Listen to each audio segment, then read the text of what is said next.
Hi, my name is Reese Lennon, and I'm the Director of Technology at the International Schools Riau. It's on the island of Sumatra in Indonesia, and I'm in the process of starting a pilot program with the lowest grades at our school. We happen to be pre-K through 8th grade, and our parent-teacher organization was kind enough to donate $500 so that I could buy a single iPad and start using it with our pre-K3, pre-K4, and kindergarten students. Really what I'll be looking at are the advantages and disadvantages of using a multi-touch interface versus traditional keyboard and mouse or trackpad, and comparing the uses of OS 10 to iOS 3 or iOS 4 once it's finally released for the iPad.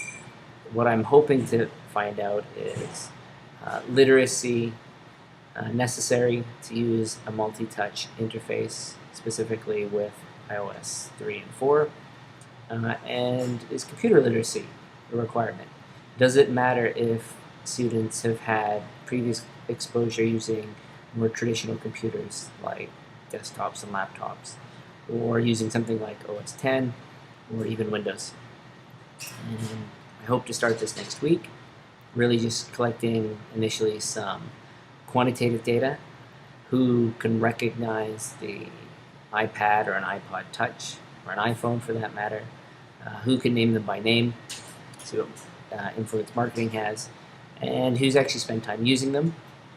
And at least in the initial stages, I'll be involving my own daughter, who isn't even in school. She's only just turned 3, but I've seen firsthand that as an illiterate person and somebody with essentially no individual exposure using a traditional computer.